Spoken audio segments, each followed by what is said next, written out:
حضرت صاحب کوئی پاکستان سے باہر جانا چاہتا ہے اور نہیں جا پا رہا اور زیادہ کوشش کر رہا ہے، تو اس کو کیا کرنا چاہیے کہ وہ باہر جا سکے؟ دیکھیے بات یہ ہے کہ کوئی بھی آدمی کوئی بھی نیا کام کرنا چاہ رہا ہے اور چاہ رہا ہے کہ اس کے لیے نئے راستے بنے. بعض اوقات ایسا ہوتا ہے انسان کوئی کام کر رہا ہے، کہیں باہر جانا چاہ رہا ہے، کوئی ویزا اپلائی کر رہا ہے، کوئی جاب کے لیے اپلائی کر رہا ہے، یا کوئی ایجوکیشن کے لیے باہر جانا چاہ رہا ہے اور اس کے راستے بند نظر آ رہے ہیں، اس کو ہو نہیں پا رہا کام.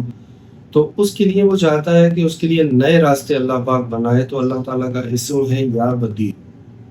یا بدی اگر کوئی شخص کوئی مہم جوئی ہے، کوئی بڑا کام ہے، کوئی باہر نہیں جا پا رہا، کوئی ایجوکیشن کے لیے، کام کے لیے، کاروبار کے لیے، کسی چیز کے لیے، تو اسے چاہیے کہ 1.25 مرتبہ 41 دن کے اندر اگر اس کو ہر نشست میں 14 مرتبہ وہ آخر درود شریف اور اجازت کے بغیر یہ عمل نہ کیا جائے.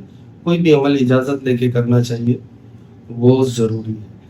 تو یا بدیو جو اللہ تعالیٰ کا اسم ہے، اس کو 1.25 مرتبہ پڑھیں. 1.25 پورا ہونے سے پہلے آپ کا کام بفضل ربی اللہ پاک انجام فرما دیں. حضرت صاحب اجازت دینے کے لیے کیا کریں؟ اجازت کسی بھی بزرگ سے کسی چیز کی اجازت دی جائے. آپ کا کوئی شیخ ہے، آپ کا کوئی مرشد ہے، کوئی ولی ہے آپ کا، یا امام مسجد آپ کے قریب ہوتے ہیں، یہ اہل علم لوگ جو ہیں، ان سے اجازت لینے سے ایک برکت بن جاتی ہے. اس چیز کی حجت میں نہیں آتے آپ، اس لیے اجازت ضروری ہے. ویسے تو اللہ تعالیٰ کا نام ہے.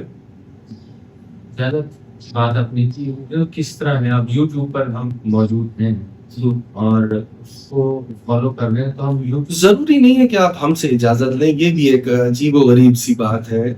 آپ کسی بھی اپنے شیخ سے، ایک بزرگ سے، ولی سے، یا امام مسجد جو اہل علم لوگ ہیں، ان سے یہ کہیں کہ میں یہ اسم پڑھنا چاہ رہا ہوں اور مجھے اس کی اجازت عطا کرنا دے. اگر ان کے پاس اس یہ چیز ہے تو وہ آپ کو اجازت دے دیں گے. یوٹیوب سے. اور اگر یوٹیوب سے آپ کیسے لیں گے؟ یہ تو ایک مطلب یہ لوگوں نے اپنے ویوز کے لیے یا ان کے لیے بڑھانے کے لیے، اپنے لائکس کے لیے بڑھانے کے لیے یہ بات کہہ دیتے ہیں، لیکن اصل میں اجازت آپ کو کسی صاحب علم سے، یا خاص طور پر آپ کے جو امام مسجد ہے، میں یہ سمجھتا ہوں کہ آپ ان لوگوں سے ان چیزوں پر بارے میں پتہ کیا کریں تاکہ وہ آپ کو بہتر رہنمائی دے سکیں.